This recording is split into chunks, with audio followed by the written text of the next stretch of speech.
say you're sorry.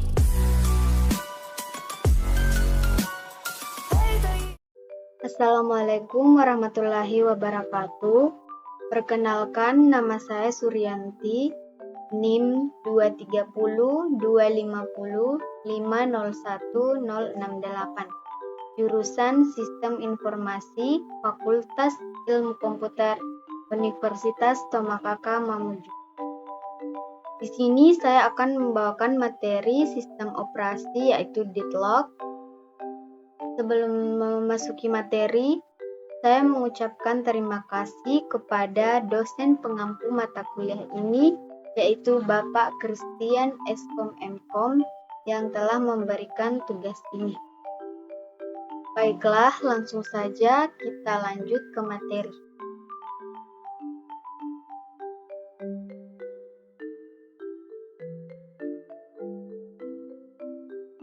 Yang pertama yaitu ada latar belakang. Dengan adanya perkembangan teknologi yang pesat pada zaman sekarang dengan berbagai macam jenis dan bidang teknologi, seperti halnya adalah komputer yang memiliki sebuah sistem operasi. Pada dasarnya, sistem operasi sangatlah penting dikarenakan dengan adanya sistem operasi, maka komputer akan berjalan dengan baik. Sistem operasi juga berperan penting dalam proses-proses yang ada. Dalam sistem operasi, terdapat beberapa masalah yang ditemukan, yaitu mutual exclusion, deadlock, starvation, dan sinkronisasi. Di bawah ini akan dibahas salah satu masalah yang ditemukan di sistem operasi yaitu deadlock.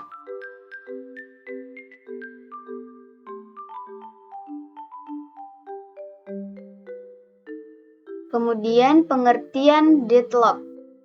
Deadlock dalam artinya adalah kebuntuan. Kebuntuan yang dimaksud dalam sistem operasi adalah kebuntuan suatu proses. Jadi, deadlock adalah suatu kondisi di mana proses tidak berjalan lagi atau kondisi di mana tidak ada komunikasi antar proses yang membuat proses berhenti. Dalam keadaan ini, tidak ada yang dapat melanjutkan proses masing-masing sampai program memberikan sumber dayanya. Tetapi tidak ada yang mengalah. Deadlock dapat terjadi pada suatu proses disebabkan proses itu menunggu suatu kejadian tertentu yang sebenarnya tidak akan terjadi.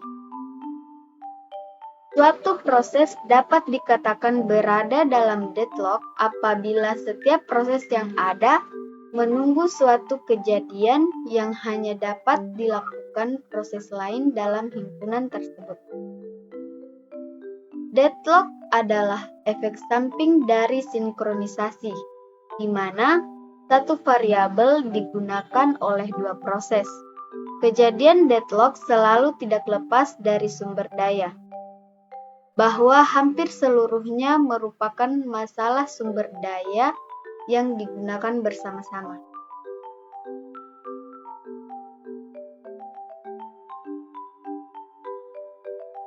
Resource deadlock. Deadlock bisa terjadi pada saat proses akan mengakses objek secara tidak semestinya. Objek tersebut dinamakan sumber daya. Sumber daya ada dua jenis, yaitu yang pertama adalah printable. Sumber daya dikatakan printable jika sumber daya tersebut dapat diambil atau dilepas dari proses yang sedang memakainya tanpa memberi efek apapun pada proses tersebut. Sumber daya ini tidak habis dipakai oleh proses manapun.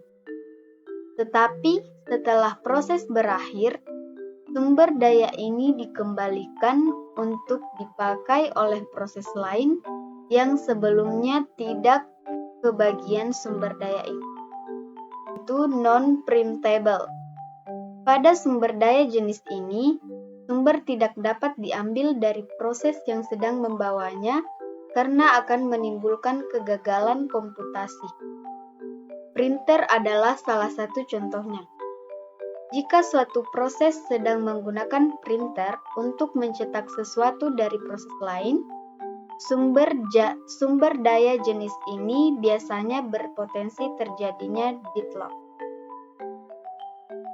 Diagram graf, sebuah sistem komputer terdiri dari berbagai macam sumber daya atau resource, seperti yang pertama yaitu fisik, perangkat memori. Yang kedua yaitu logika, log, database, record. Yang ketiga, sistem operasi, PCB slots. Dan yang keempat, aplikasi atau berkas. Mekanisme hubungan dari proses-proses dan sumber daya yang dibutuhkan atau digunakan dapat diwakilkan dengan graf. Untuk mengetahui ada atau tidaknya deadlock atau pendeteksian dalam suatu graf, dapat dilihat dari perputaran dan resource yang dimilikinya, yaitu yang pertama, jika tidak ada perputaran berarti tidak ada deadlock.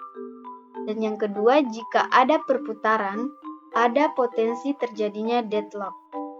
Dan yang terakhir yaitu resource dengan instan tunggal dan perputaran mengakibatkan deadlock.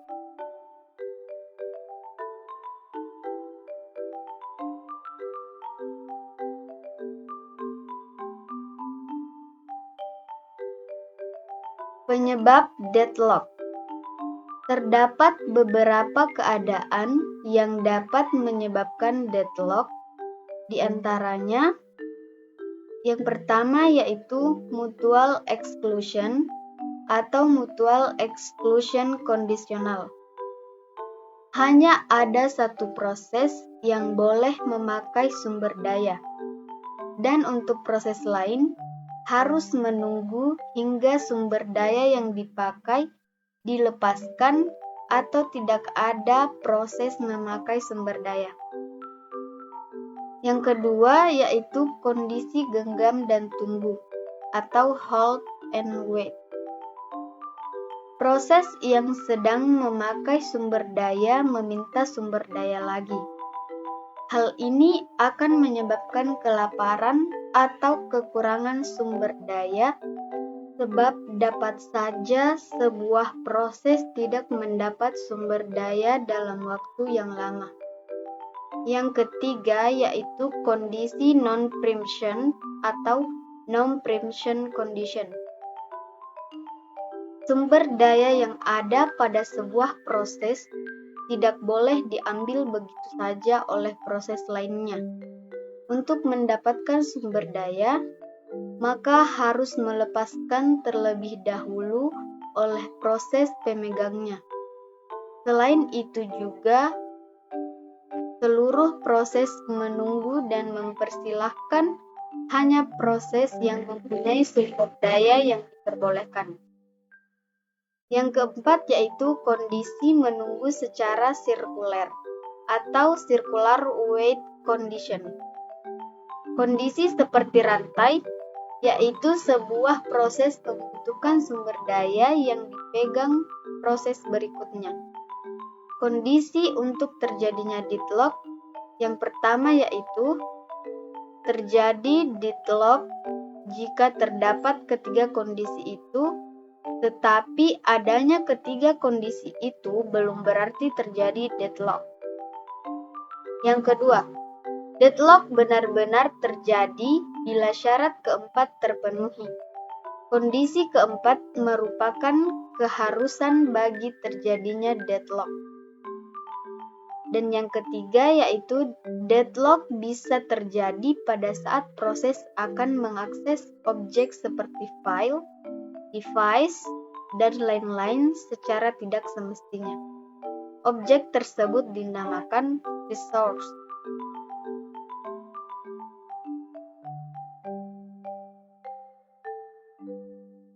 Penanganan deadlock. Yang pertama, mengabaikan masalah deadlock. Bisa berupa menghadapi deadlock dengan berpura-pura tidak ada masalah apapun. Memakai jika yakin deadlock akan sangat jarang terjadi dan biaya untuk deteksi atau pemulihan deadlock tinggi. Yang kedua, mendeteksi dan memperbaiki. Deteksi deadlock adalah teknik untuk menentukan apakah deadlock terjadi serta mengidentifikasi proses-proses dan sumber daya yang terlibat deadlock. Periode yang biasa dilakukan adalah memonitor permintaan dan pelepasan sumber daya. Yang ketiga yaitu menghindari deadlock atau avoid deadlock.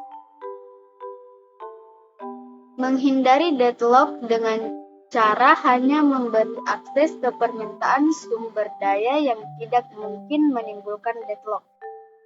Dapat menggunakan algoritma bangkir.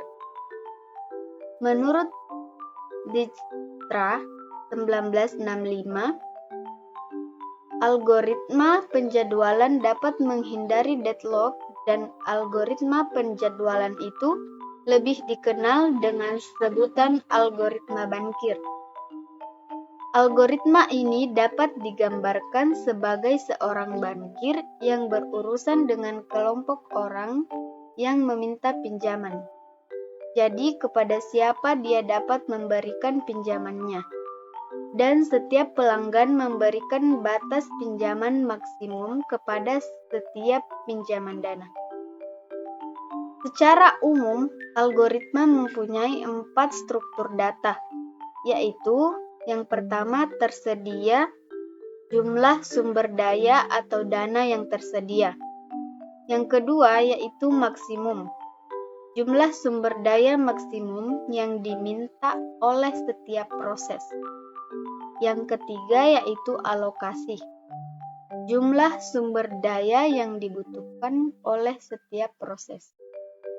Dan yang keempat yaitu kebutuhan, maksimum alokasi. Sisa sumber daya yang dibutuhkan oleh proses setelah dikurangi dengan yang dialokasikan. Deadlock akan terjadi apabila terdapat seorang peminjam yang belum mengembalikan uangnya dan ingin meminjam kembali. Padahal uang yang belum dikembalikan tadi dibutuhkan oleh peminjam lain yang juga belum mengembalikan uang pinjaman.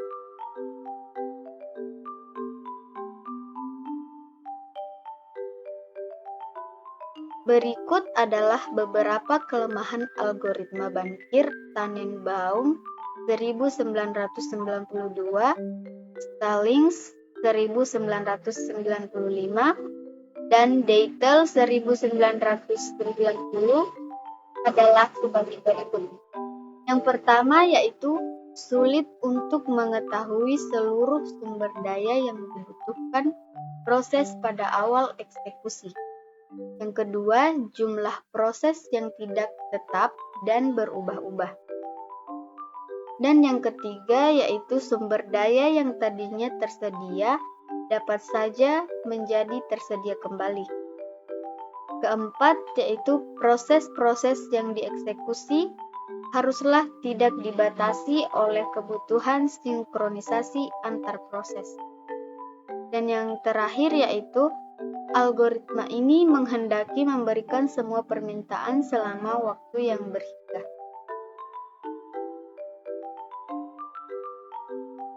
Mencegah deadlock. Yang pertama, sebisa mungkin tidak mempergunakan mutual exclusion. Kedua, jika proses sedang memegang sumber daya tertentu, untuk permintaan berikutnya, proses harus melepas dulu sumber daya yang dipegangnya. Ketiga, tiap proses harus meminta semua sumber daya yang diperlukan secara sekaligus dan tidak berlanjut sampai semuanya diberikan. Dan yang keempat yaitu beri pengurutan linier terhadap tipe-tipe sumber daya pada semua proses, yaitu jika proses telah dialokasikan suatu tipe sumber daya, proses hanya boleh meminta tipe sumber daya pada urutan berikutnya.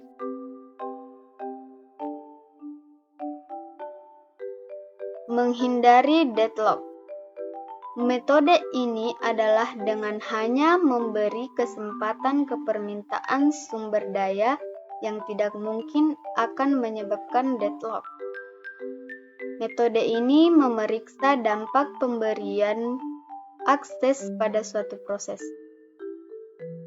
Jika pemberian akses tidak mungkin menuju kepada deadlock, maka sumber daya akan diberikan pada proses yang meminta. Jika tidak aman, proses yang meminta akan disuspend sampai waktu permintaannya aman untuk diberikan. Kondisi ini terjadi ketika setelah sumber daya yang sebelumnya dipegang oleh proses lain telah dilepaskan.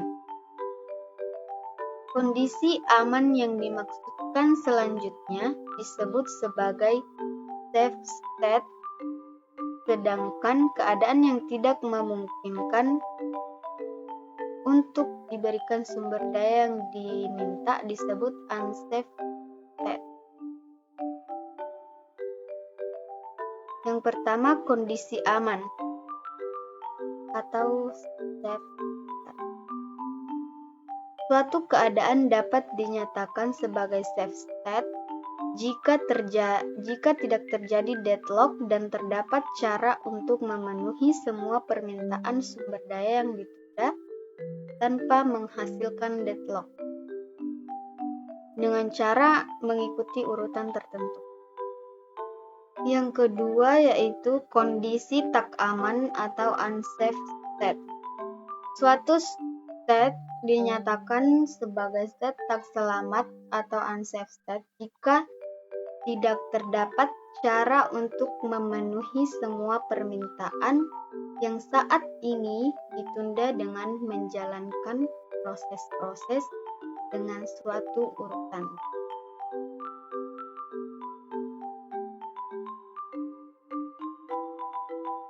Mendeteksi deadlock dan memulihkan.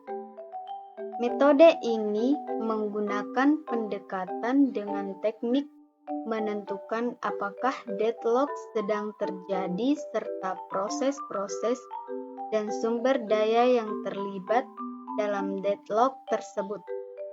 Setelah kondisi deadlock dapat dideteksi, maka langkah pemulihan dari kondisi deadlock dapat segera dilakukan.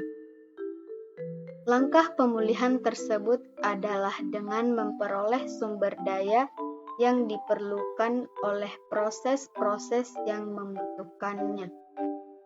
Beberapa cara digunakan untuk mendapatkan sumber daya yang diperlukan, yaitu dengan terminasi proses dan preemption atau mundur suatu proses. Metode ini banyak digunakan pada komputer mainframe berukuran besar. Baik, itulah tadi materi yang dapat saya sampaikan. Terima kasih. Lebih dan kurangnya mohon dimaafkan. Wabillahi taufik wal hidayah. Wassalamualaikum warahmatullahi wabarakatuh.